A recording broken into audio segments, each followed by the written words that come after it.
On today's episode of Locked On Raptors, we begin a series of shows examining the greatest heartbreaks in various Toronto Raptors fans' time being fans of the Toronto Raptors. And today we get things started with Oren Weisfeld of Complex, Yahoo Sports Canada, and more, talking about the day DeMar DeRozan was traded. Of course, a happy moment in hindsight, in a way, considering what it led to. But at the time, lots of folks were sad about the news, and Oren was one of them. We'll talk about that on today's special edition of Locked On Raptors. Thanks for being here.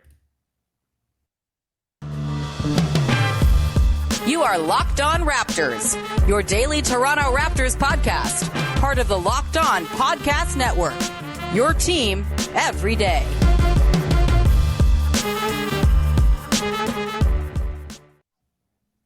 Hey, what's going on? Welcome to episode number 1226 of Locked On Raptors for Tuesday, August the 2nd. I'm your host, Sean Woodley of RaptorsHQ.com. You can find me on Twitter as always, at WoodleySean. You can find the show at Locked On Raptors, and you can subscribe to, rate, review the podcast on all your favorite podcast apps for the low price of free. You can also go and subscribe to the YouTube channel for free as well. It's much appreciated when you support the show over there. Helps build the numbers and stroke my ego, which is the best thing you can possibly do to help support the show. Thanks as always for making us your first listen of the day, and thanks for being here for the beginning of our greatest Raptors Heartbreak series of episodes. I'm recording this all the way back in late July, as I've tried to pre-can some stuff. I'm away on my honeymoon as we speak, and so I just wanted to get some evergreen stuff recorded, and this felt like a pretty good way to do it, considering, the Raptors have been pretty good for a very long time. There hasn't been too much sadness,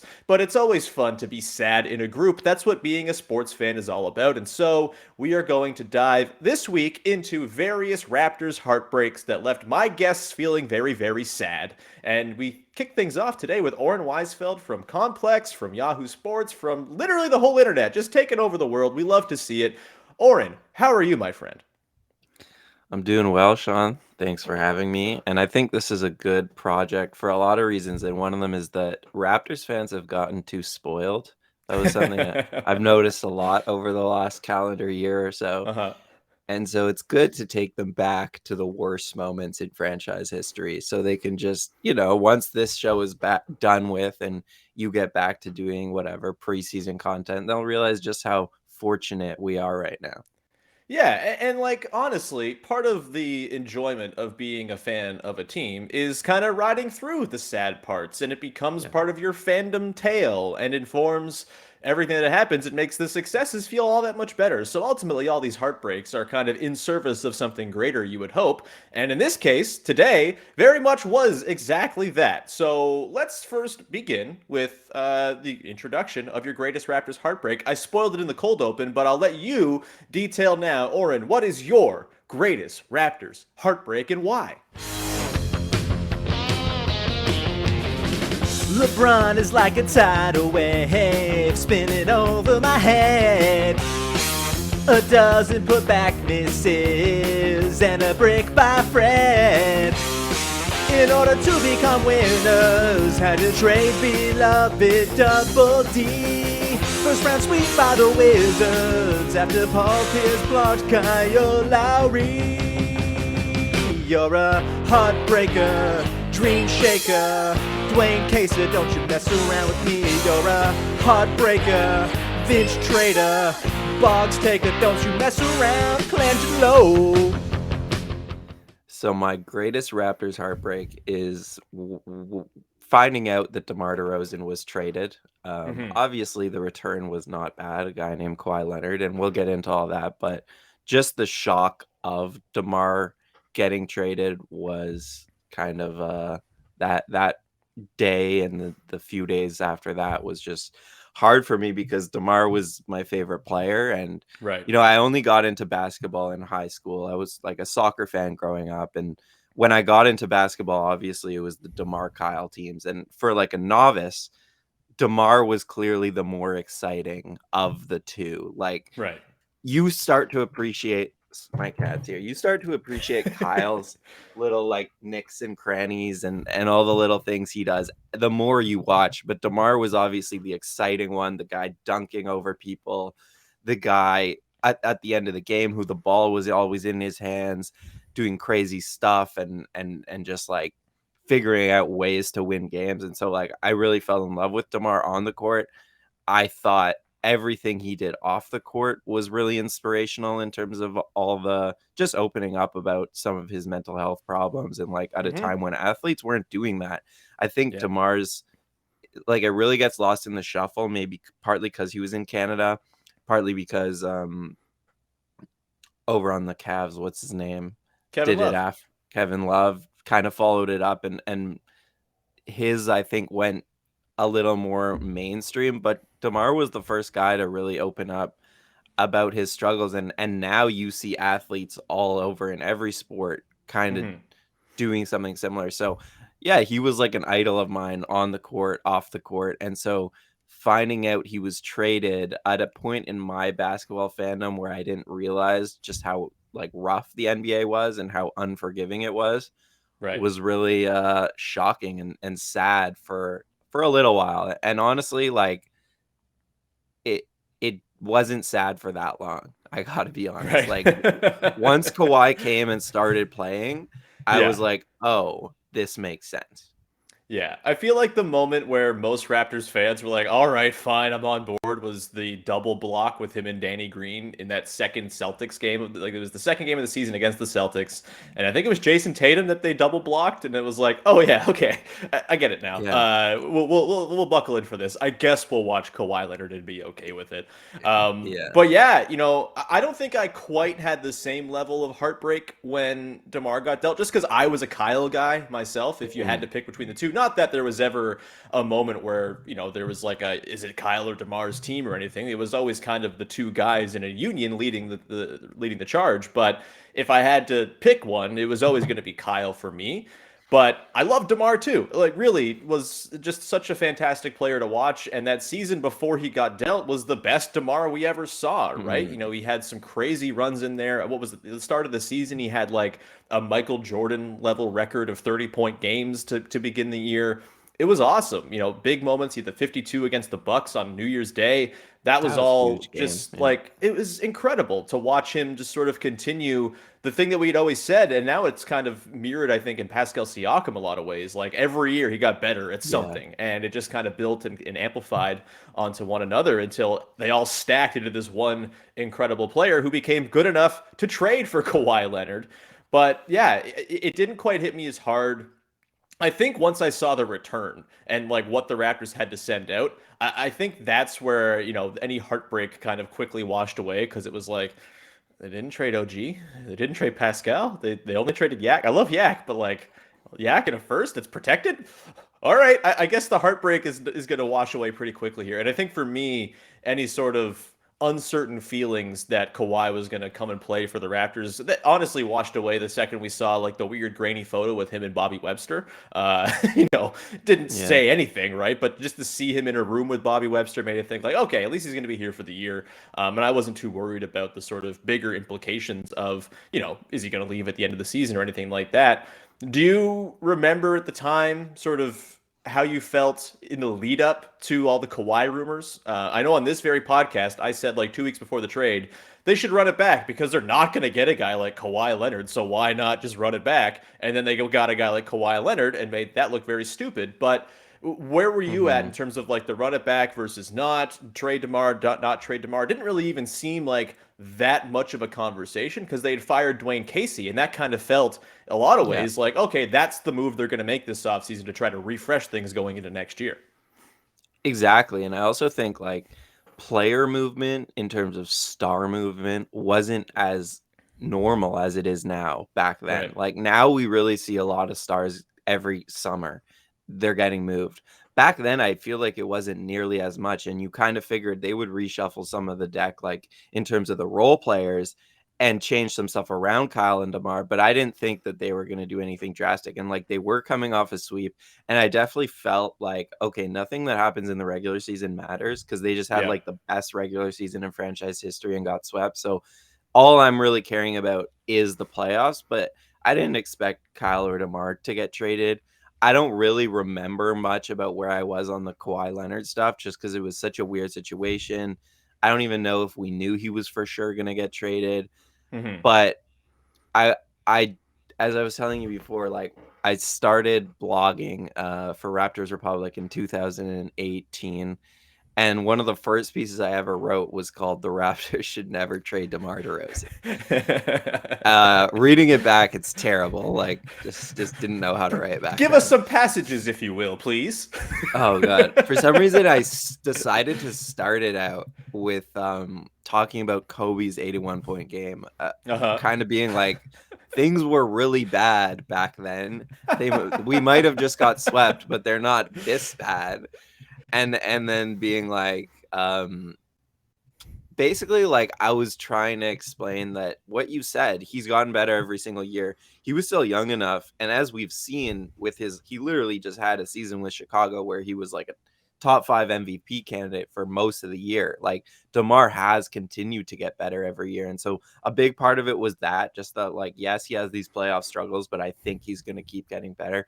A big part of it was the leadership aspect and just the way that you could see the Kyle and DeMar stuff rubbing off on the young guys, and that being a really good recipe for the culture and for the development of young players. I think, like, those are the main things. I can't really read a passage because I haven't gone through it, so I don't know which one to do. But and then the other thing was like, yeah, like the mental health stuff, which I mentioned. I thought that was really cool. And also, like, he wanted to resign in Toronto. He was drafted by the Raptors.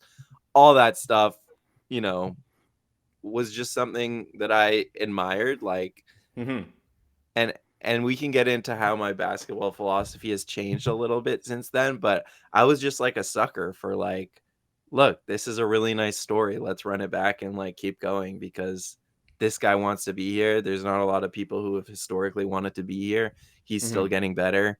And then in terms of Kawhi, even like I didn't like accept it as quickly as you because I was like, if they don't win a championship and he leaves in a year, then we just got rid of this franchise player in DeMar DeRozan for essentially nothing.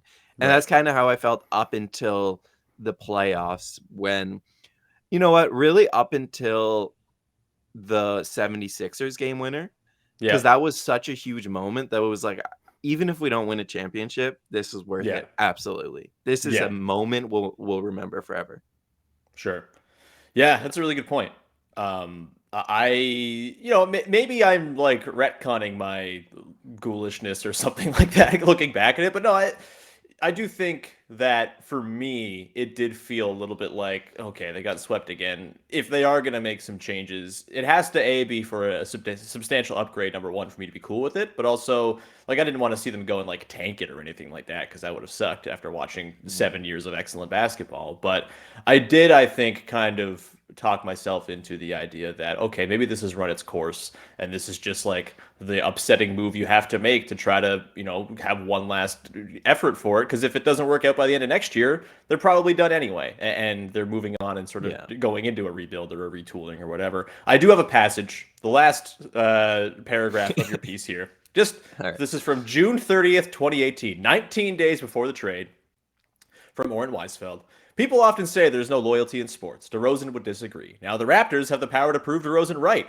No matter what trajectory Masai Ujiri decides to take this Raptors team, DeRozan is an invaluable asset that will help the team win games while maintaining a strong culture admired throughout the league. If that's not enough for the Raptors to keep DeRozan, what is? I love it when blogs don't age very well. It's literally every blog I've ever written. This is not exclusive to you.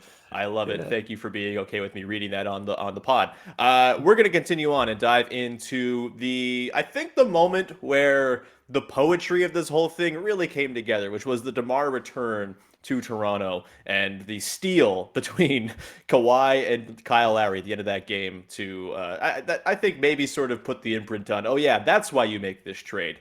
We'll get to that in just 1 second here. But first, I want to tell you about our friends over at Built Bar, who are making the best tasting protein bars in the world. And they also now have marshmallow puffs, and they are fantastic, and they're good for you. They give the illusion of having some sort of decadent treat when actually you're getting some pretty good stuff for you in the delicious packaging of a brownie puff. Sorry, that is a coconut brownie chunk puff. I should give it the proper nomenclature. They're fantastic. They have collagen protein, which your body absorbs more efficiently and provides tons of health benefits. You can eat something that tastes good and is good for you. And the best part about Built Puffs is, of course, that they are amazing. You can put them on the go. You can bring them in your golf bag. You can take them in your backpack to your meeting or whatever it might be. They're versatile. They can fill in for a meal. They can be a nighttime snack. If you're like me and you're a bit of a late night snacker who's always looking for something around midnight, this can be a great alternative to the bag of chips I will house to my face tonight. So I got to get myself some Built Bars instead. Go to Built.com, use the promo code LOCKED15 and get 15% off your order. That's the promo code LOCKED15. Get your box of coconut brownie chunk puffs today. All right, we continue on here with our look at Oren Weisfeld's greatest Raptors heartbreak, the trade of DeMar DeRozan to the San Antonio Spurs in exchange for one Kawhi Leonard. Let's move it forward a little bit from the trade and the start of the season and get into February as DeMar DeRozan makes his long-awaited return to Toronto with the San Antonio Spurs. I remember watching this game in a Hudson's, a bar in Red Deer, Alberta, when I was calling broadcasting for the 2019 Canada Winter Games. It was like minus 45 degrees outside. It was unbelievable, but I needed to watch this game with people around because I thought it was going to be an emotional exercise. And it was. So DeMar returns. It's a close game. And it comes down to the final possession. DeMar's walking the ball up the floor. I think the Spurs are leading by 1 at the time. DeMar's walking it up. Kawhi and Kyle converge, get the steal, and they go on and score a bucket and win the game.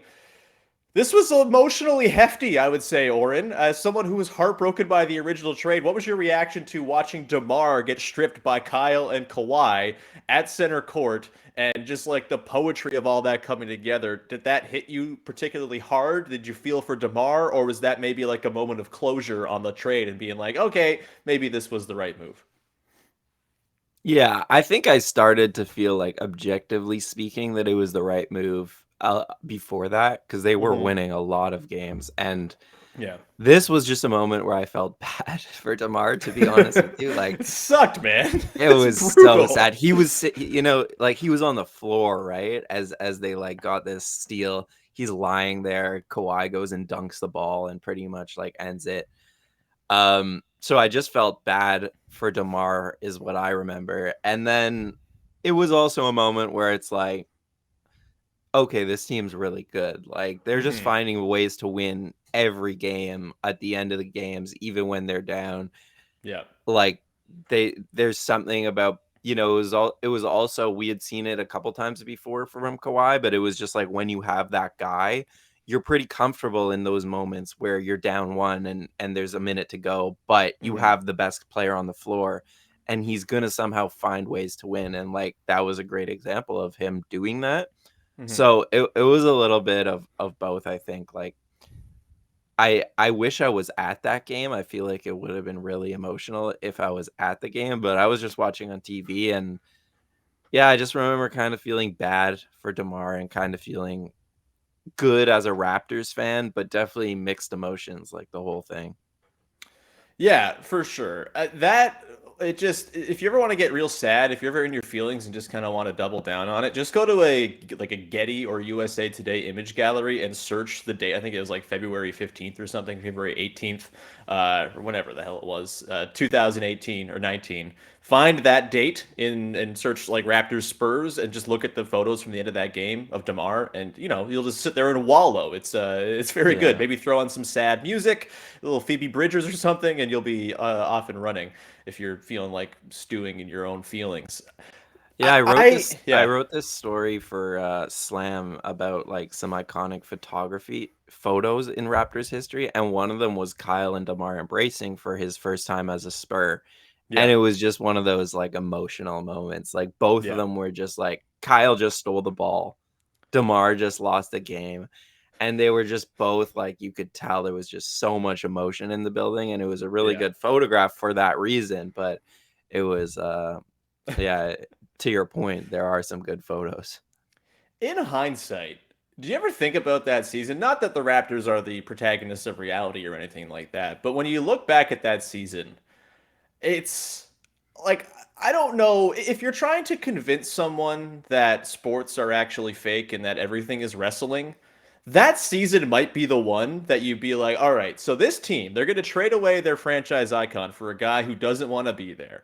They're going to win a bunch of games. There's going to be there's going to be rifts. There's going to be some stuff going on throughout the season. They're going to make a big trade for a Hall of Fame center who's going to tie everything together. They're going to have this moment with DeMar DeRozan to sort of put the bow on that narratively at center court for all to see in his return to Toronto. They're going to go to the postseason. DJ Augustine's going to hit a game-winning three in the opening game of the playoffs over Marc Gasol and Kawhi Leonard, two defensive players of the year.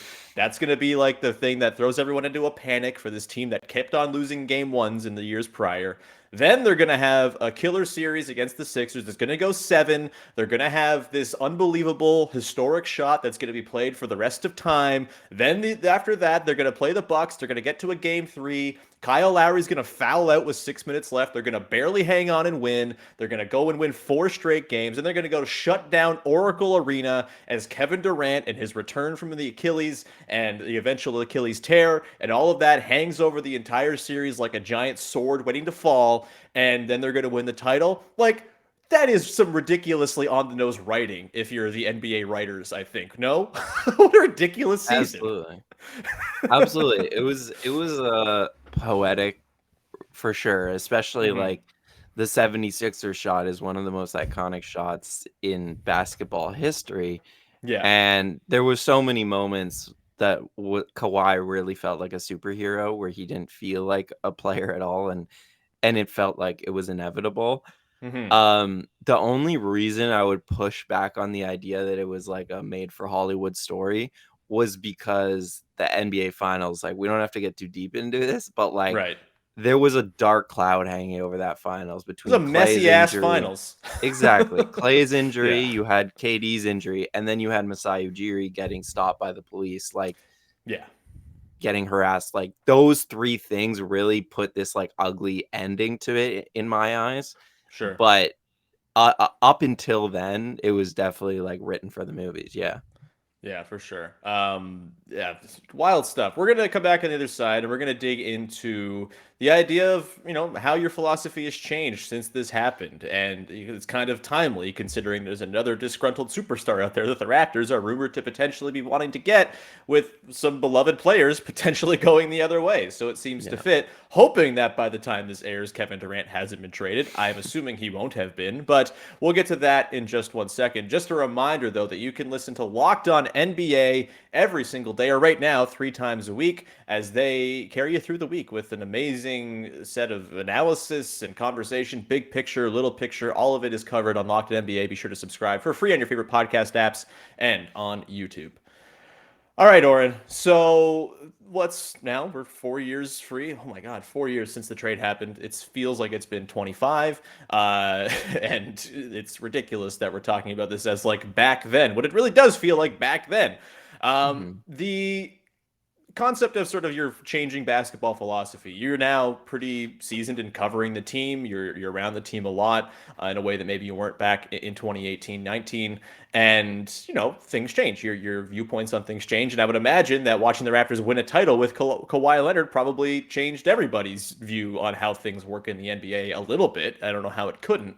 So for you, how you mentioned off the top that it's kind of informed your philosophy or changed your philosophy, or you have changed your philosophy since this all happened.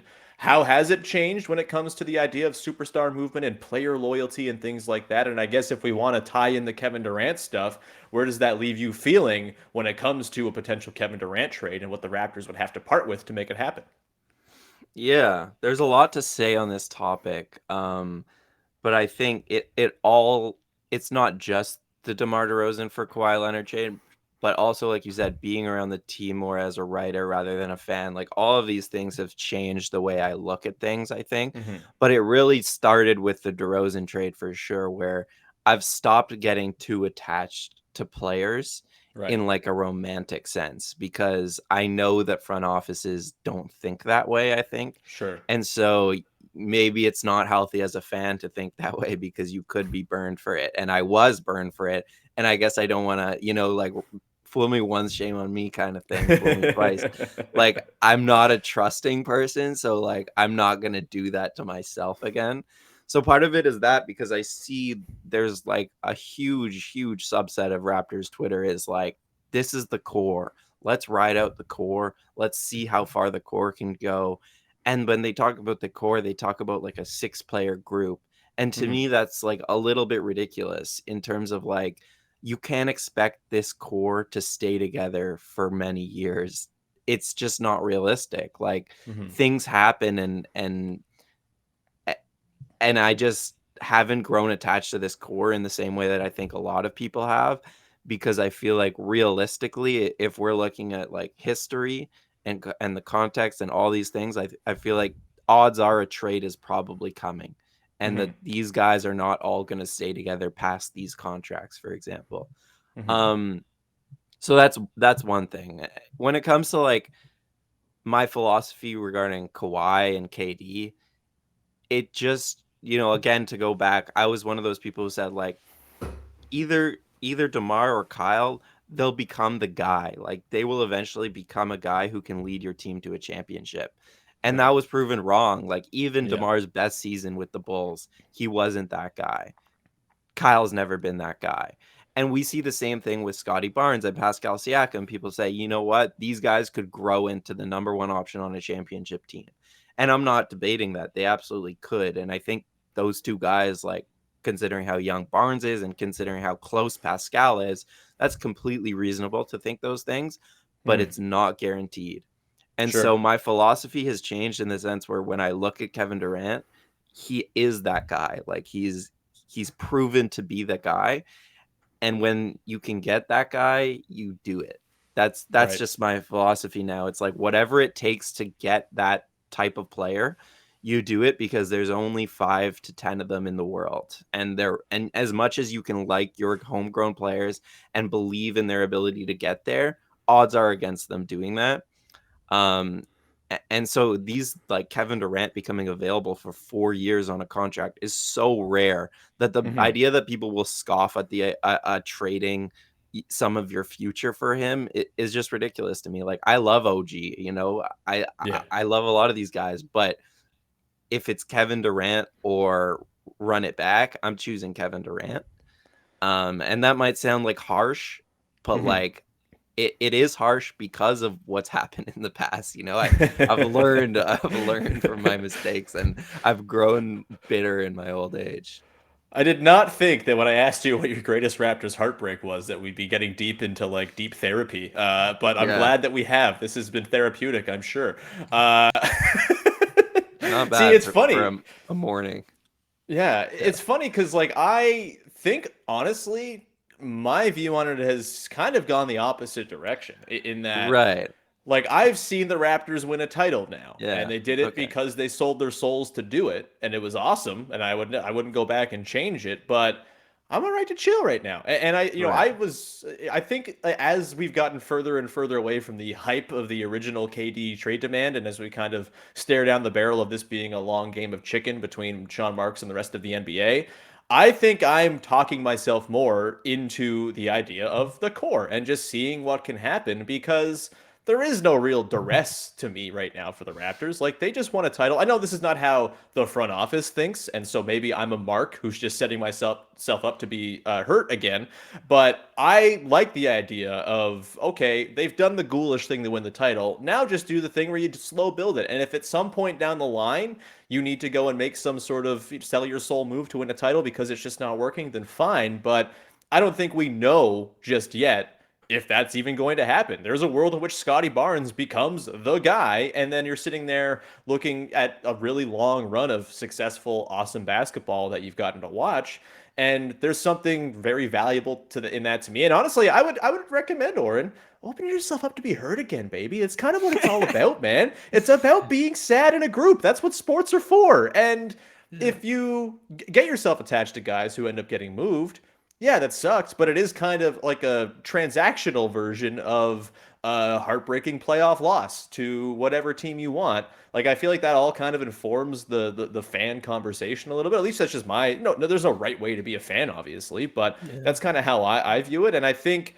opening yourself up to being hurt when a guy gets dealt is actually good for the soul, is what my argument would be there. And I think maybe that's just a way that you sort of steel yourself and expect to be hurt, and you know that it's going to come at some point when you kind of jump in and kind of know the deal. But I think my sort of view on like big time go win now moves has certainly changed because the Raptors have won a title in my lifetime now. I'm not so worried about when the next one comes because I've already gotten to experience that one and it was pretty rad. I would like to see it again, but I'm not in like some crazy rush where I need it to be like now. I need instant satisfaction, which is why I'm kind of cooling a little bit on the KD idea. But like again, I don't think it's wrong to take the other stance either. Everyone has their different Yeah. intentions getting into this thing. But yeah, open yourself up, baby.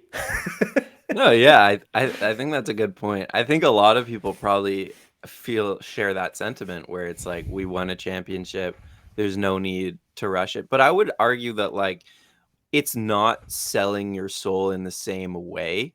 Sure. And say they made a trade for Kevin Durant, but it was still Fred VanVleet and Pascal Siakam, right? Hmm. And those Hmm. are your 2 and 3 options. Like that would still feel really good to see those guys reach that stage because Hmm.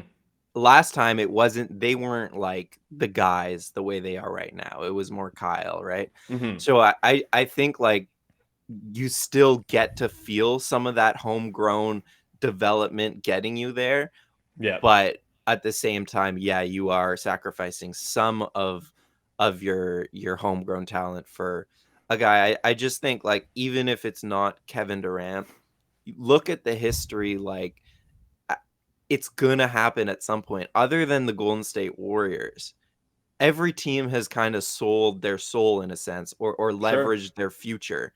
When you look at like the Bucks making the trade for you know, the Drew point Holiday. guard, Drew Yeah. Holiday, like the Lakers leveraging everything for Anthony Davis. I just feel like it's more common than not that it happens, and it's really romantic to think that like Precious and all these guys are going to keep taking steps and eventually they're going to reach the pinnacle, but I don't think that's realistic. So that does sound really cold and calculated. I get that. Hmm.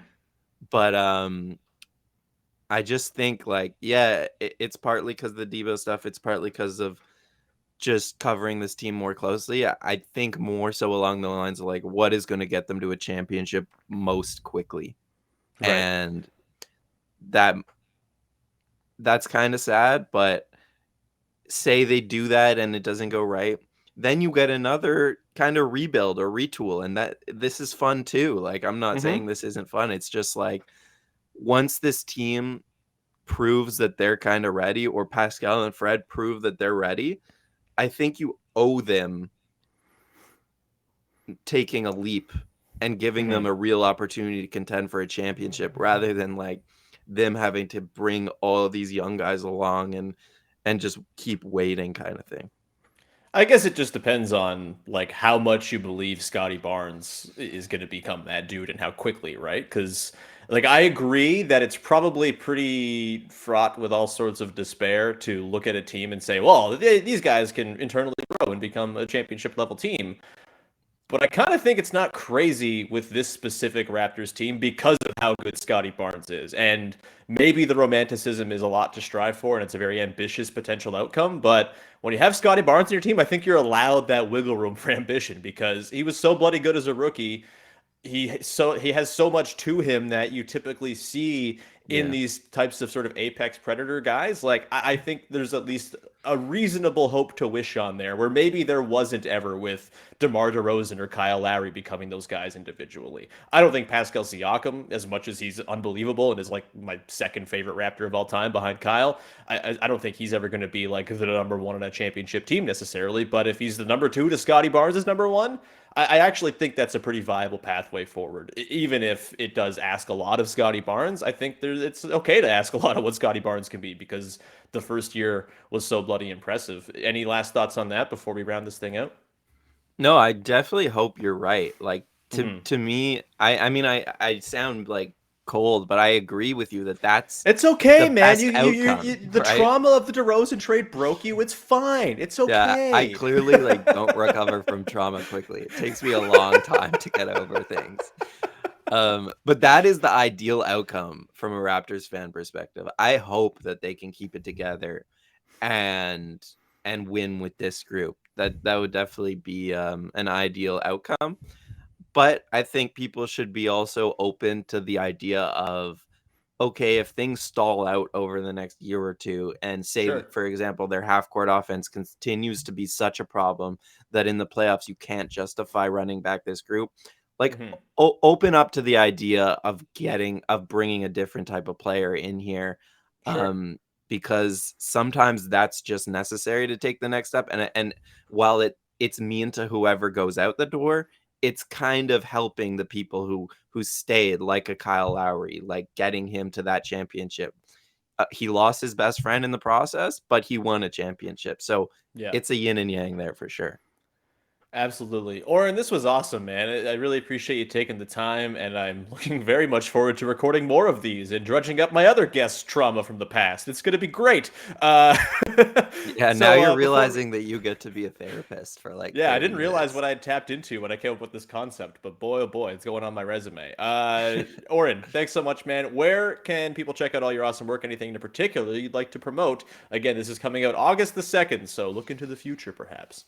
Yeah, not exactly sure what will be happening then, but you can follow me on Twitter at Oren Weisfeld, OrenWeisfeld, and you can keep up with, I post all my work there, so that's definitely the best place. But yeah, thanks for having me on. Appreciate it. It was fun to get this off my chest after all these years.